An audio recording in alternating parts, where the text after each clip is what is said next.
career well-being. And so that's a combination of, career development and human well-being. So, like there are ways that we can help our employees stay healthy and well. We often think of mental illness as something that's sort of outside of our control. Over the last month, really, I've had, 3 new clients who are all struggling with whether to go off and take medical leave. And there's a lot of fear about whether they're, going to be stigmatized by their coworkers, fear that they're going to lose their job.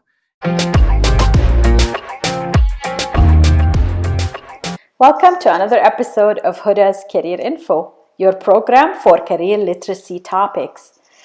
I'm Hoda, your host and supporter of all your career learning needs. Ready to meet this week's guest?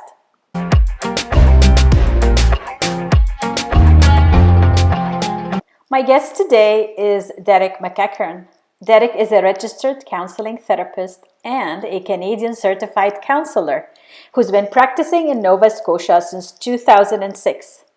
Derrick is the founder of 5-Star Wellbeing Counseling and Mental Health. He is also the author of the Wellbeing Assessment. Derrick has been facilitating learning for academic, corporate, and not-for-profit audiences for 15 years on the topics of career development, workplace well-being, and mental health. His mission is to tackle mental illness by putting well-being data, tools, and practices into the hands of individuals and organizations. Please don't hesitate to share what you learned from my chat with Derrick McEachern.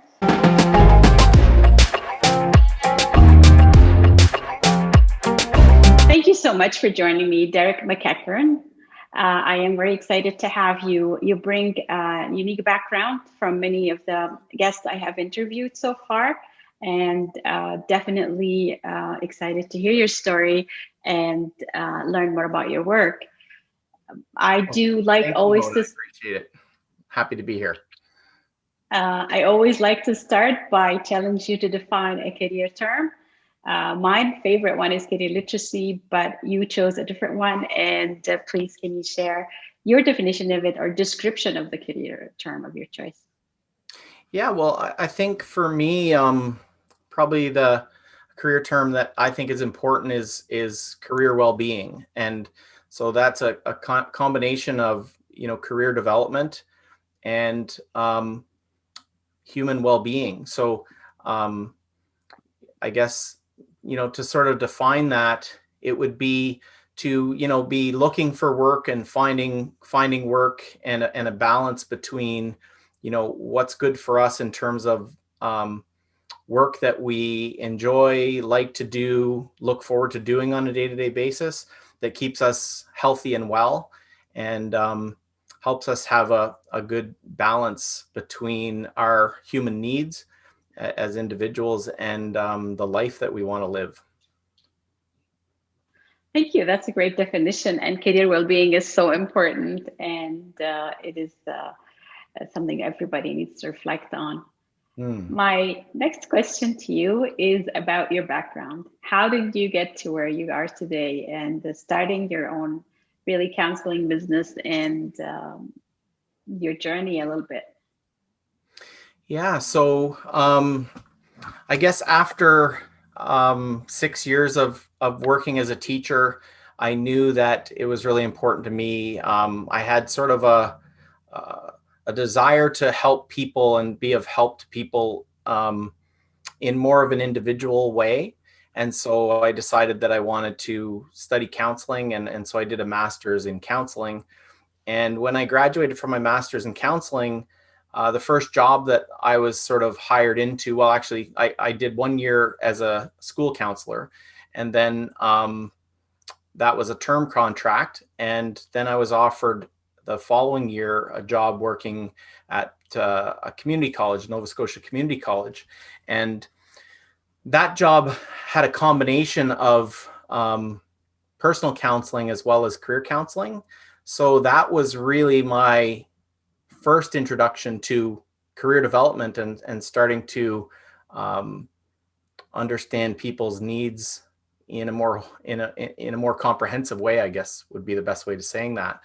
And then so I worked for the community college for 13 years, and I went through some challenging times of my own, both in my personal life and my own career.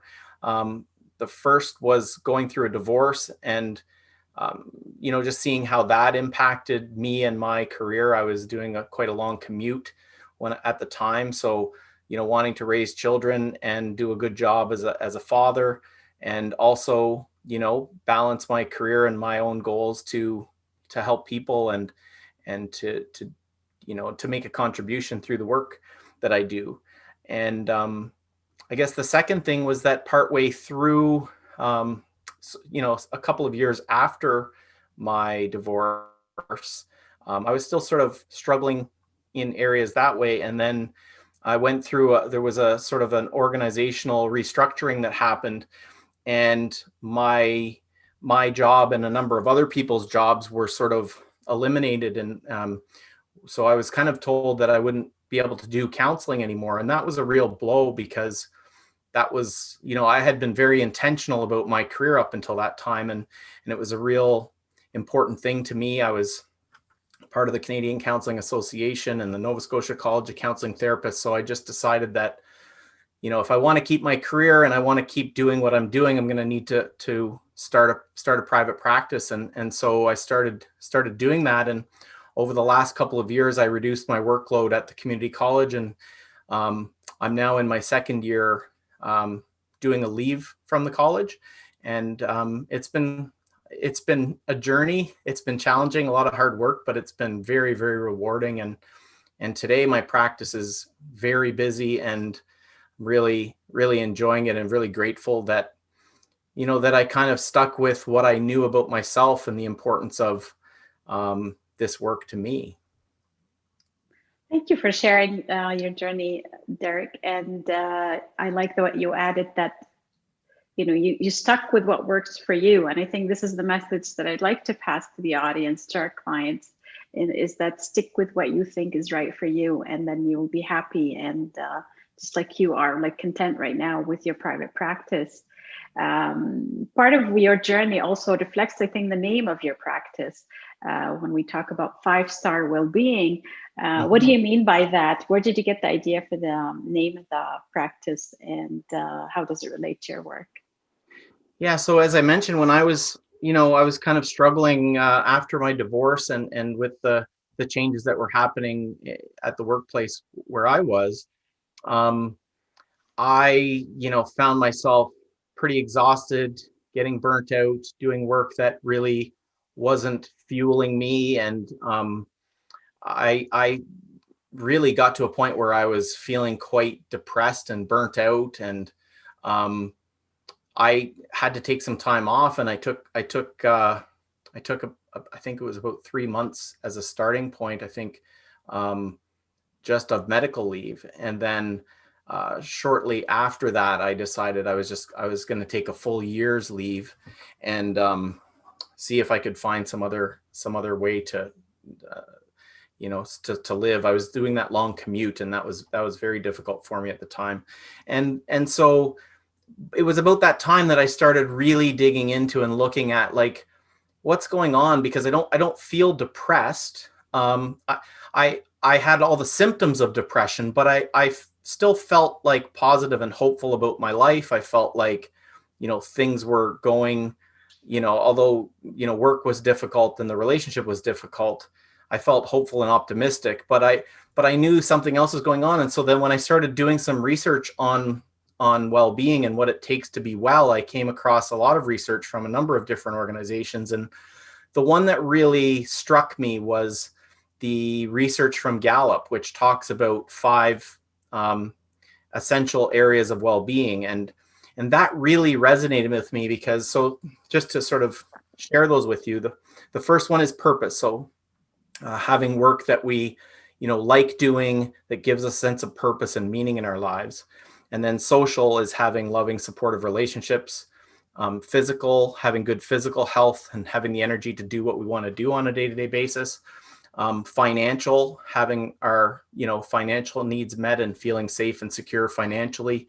And then community, which is having a sense of belonging and connection to the communities that we live and work in. And when I really looked at each of those areas, I started asking myself, like, how am I doing in each of these areas? And when I looked at it, I had to be honest and say, wow, like I'm struggling in every single one of these areas.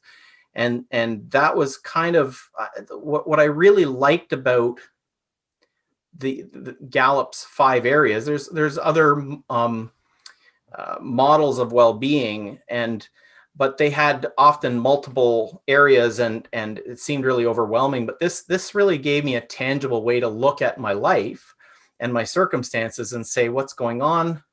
How do I start to take care of myself in each of these 5 areas? And when I started to do that, it really helped me. It helped me, 5 areas wasn't too overwhelming.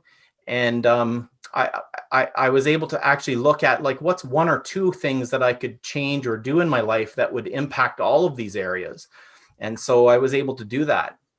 One very simple thing, and it wasn't a career thing. It was, just deciding that maybe I should get back to coaching hockey. And so, I coached my son's hockey team, and it was very quick that it was able to give me a sense of purpose. I had something that I looked forward to doing on a day-by-day, week-by-week sort of basis. Social, I started to meet some new people in the community, made some new friends, parents on the team. Physical, it got me out on the ice, got me skating and having some fun with the kids. Not sure it did a lot financial, but it didn't hurt me financially. And then community, I felt like I was contributing and had a sense of connection to something bigger than myself, which is really what community well-being is about. I love how you gave an example through your own experience of the 5 well-being elements. This is so true and so important. In my practice, I always think of the holistic approach to coaching for me. But you really gave a very good example of how that can be done, and not necessarily through career, but also through personal experiences. So in your 5-star counseling practice, 5-star well-being counseling, you also have like a special section under the headings. I always go Google my guests and look at their websites. You have workplace well-being. Can you tell us a little bit about the services that you offer through your practice for workplace well-being? Yeah, so I think, as I mentioned earlier, I was first a teacher before I became a counselor and a therapist, and so I've always enjoyed, doing workshops. It's always been a way to learn and learn about what keeps people well, and so I've and in working at the college doing a lot of career development, I've thought a lot, and through my own experiences in the workplace, I've thought a lot about, what do people need to be healthy and well in the workplace. And so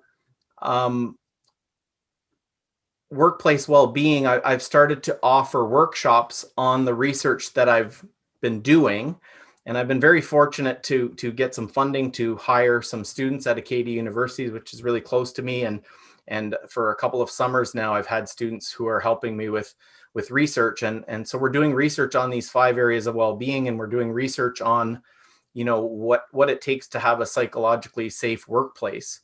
And then we're offering workshops for companies and organizations, both for their employees to help them with what do they need to be healthy and well, teaching them about the 5 areas of well-being and other things that, other tools and strategies that they can use to stay healthy and well. And then also talking to leaders and managers and HR people about, what does creating a psychologically safe workplace look like? So those are our 2 primary workshops. And then beyond that, we're starting to look at online courses for employees in each of those 5 areas to look at those more specifically. One of the things that we've done is I developed a well-being assessment. So it's a very simple assessment, but it's showing some really interesting connections between well-being and mental health. So it asks questions about each of these 5 areas. And then it also asks questions about how are people doing in terms of their mental health. So anxiety, depression, substance use, those sorts of things. And we're seeing clear correlations, at least, between, when people have better well-being, when people who score higher in terms of well-being, they have lower rates of mental health problems. So that's really exciting. And I think it's a real eye-opener both for individuals and for organizations in terms of what can we do. Like there are ways that we can help our employees stay healthy and well. I'm very happy to hear about your research. It's always also and allows us some reflection on what we're doing working, and how do we move forward with that knowledge. So very excited for your research, and looking forward to the results and learning more about it in the near future. These are all the questions I have for you, Derrick. Was there anything else you would like to add, something that you want to share with the audience that I didn't ask you about? Yeah, I was just kind of thinking about how those different areas of well-being play into how employees are sort of doing in the workplace. So, we often think of mental illness as something that's sort of outside of our control. Quite often people will refer to, mental illnesses as being a chemical imbalance, or perhaps, having some sort of a genetic component, and often it does, but the research actually shows that those are they play a much less significant role in people's well-being and mental health than do our life circumstances. And just, as an example, the creators of the Diagnostic Statistical Manual for mental disorders, over the last sort of 5 to 10 years, there's been a lot of recognition that people, for example, who are grieving show signs of clinical depression. And so there's been sort of back and forth about, when someone is grieving, should they be diagnosed as having depression as well? And so at first there used to be this thing called the grief exception, and the grief exception sort of said that, if you've been grieving, then we don't sort of count it as depression. It's natural to go through that. And we all understand that when we lose someone we love or something we love, that we can go through that. And so we all sort of understand that that's very reasonable. But over time, it was, there was questions about, well, how long, should you grieve before we start to say, well, maybe they are, suffering from depression and that sort of thing. And so what's sort of come of that, and what I found really affirming when I think about, how do we help people take control of their mental health? It's really this understanding that, it's not just loss in terms of losing a significant person in our lives. We can, if we're disconnected from purposeful, meaningful work, or we lose our work, that can have a significant impact on our mental health. If we're disconnected from people and we don't feel connected in the workplace, or we don't have a good relationship with our manager or the colleagues in our workplace, that can really weigh on people's mental health. If we're disconnected from, the physical world and from our own physical health. So if we're, working in an environment that, doesn't have natural lighting, or if we're not taking proper breaks and rests, or we're only in front of a computer all the time, that can have an impact on our physical health. And also when it comes to financial, they talk a lot about, being disconnected. The research shows disconnection from like a hopeful and secure future. So the importance of, paying people fairly, and also, providing people with secure and stable work as opposed to contract work. And this would go for people in terms of what are we looking for, and so we want to think about these things before we're starting a career, or we're thinking about decisions about what we want to do, and sort of paying attention to all of these 5 areas of well-being. And of course, the last one being community, and having a sense of connection and belonging and being treated equitably. And we know that,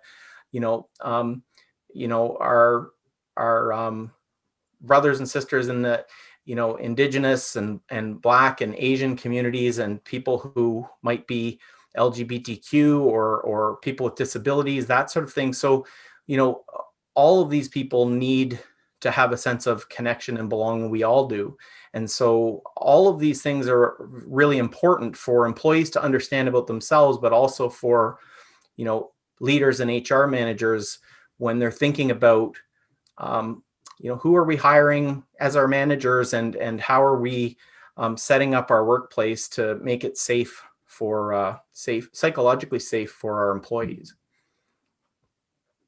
You made a lot of great points, Derrick. And for me, the one that resonates with my clients is that when I get a new client and he's or she had just lost their job, and it's okay, how long is it okay to be depressed about it? Because especially when it's a shock and unexpected, is what I try to do is, like you said, try to engage them in other aspects of their life to help them to move past that.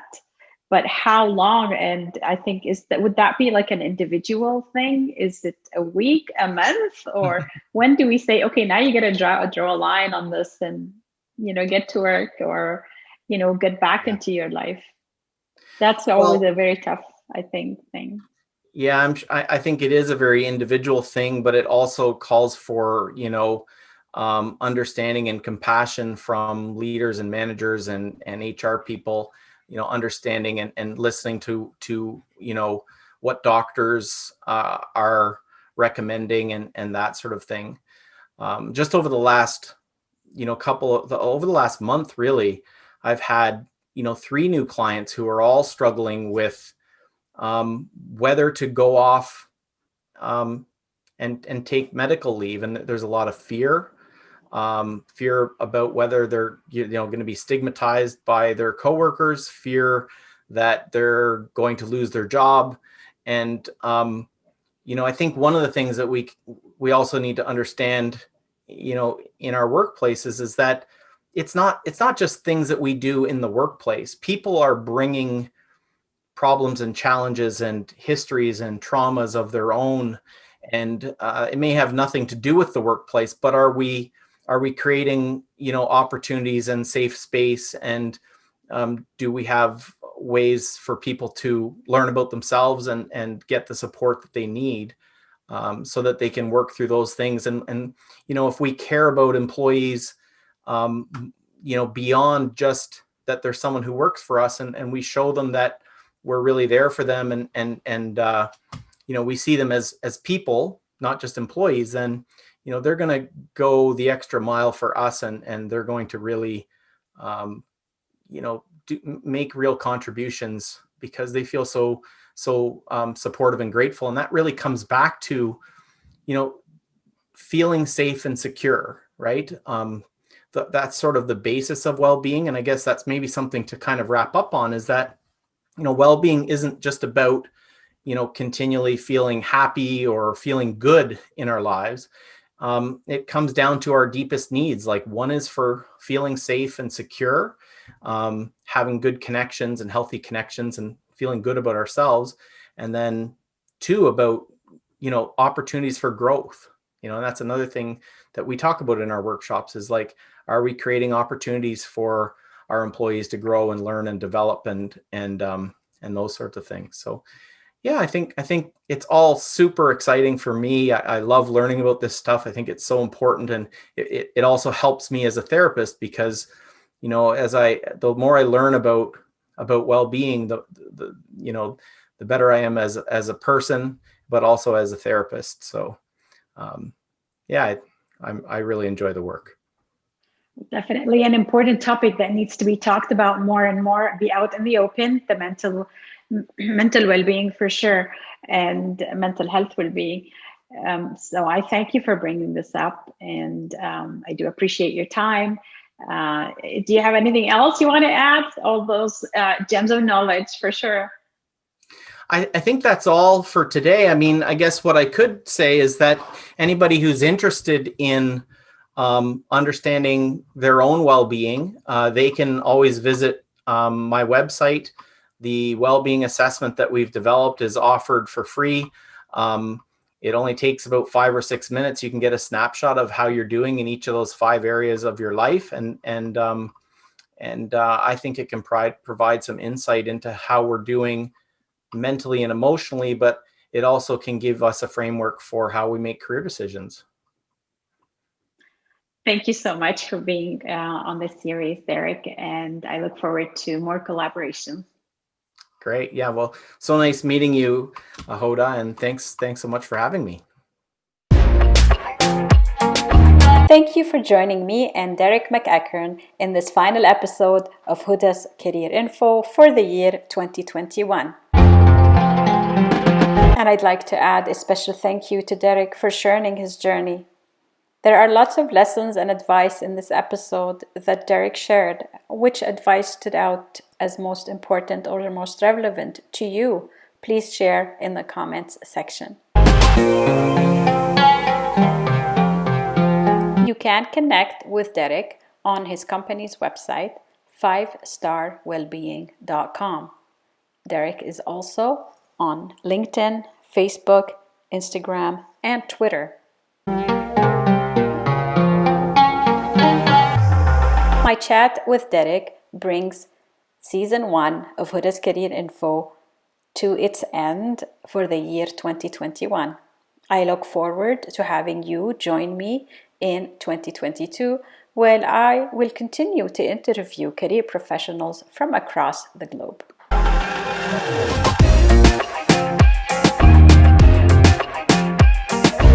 Until we meet again, please remember that you can listen to Hoda's Career Info, since it's also dropped as a podcast, to let me know if you or someone you know works in the career field and is interested in an opportunity to talk about your career practice.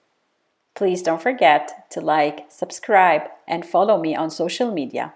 You can also sign up for my newsletter at rightcareerfit.com. I am your host, Hoda, and until next time, stay focused and keep moving in productive ways.